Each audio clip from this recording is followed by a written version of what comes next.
Vivekananda Reddy case విషయంలో అవినాష్ రెడ్డి ప్రధానమైనటువంటి నిందితుడు, పాత్రధారి.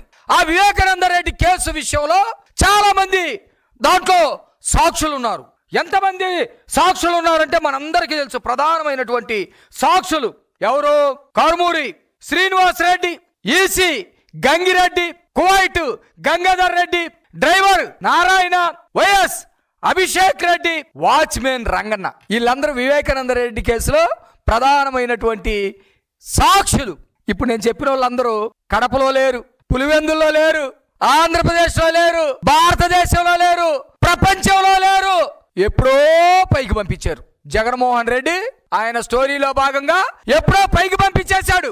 ఎప్పుడు పంపించారు? కారుమూరి శ్రీనివాస్ రెడ్డిని 2019 సెప్టెంబర్ 2వ తారీఖున పైకి పంపించాడు. తర్వాత డ్రైవర్ నారాయణని 2019 డిసెంబర్ 6వ తారీఖున పైకి పంపించాడు.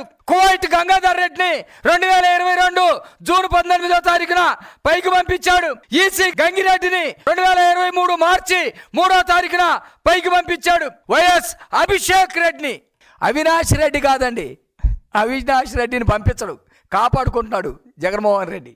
అభిషేక్ రెడ్డిని 2025 జనవరి 1వ తారీఖున పైకి పంపించాడు. వాచ్మెన్ రంగన్నని 2025 మార్చి 5వ తారీఖున పంపించారు. అంటే వివేకానంద రెడ్డి కేసు ఆ రోజాము చంద్రబాబు నాయుడు గారు చంపాడని కొన్నాళ్ళు, సాక్షులు బెదిరించే కార్యక్రమం కొన్నాళ్ళు, సాక్షులు చంపేయటం కూడా అయిపోయింది. అది మొగలి రేకులు సీరియల్ లాగా నడుస్తూ ఉంది.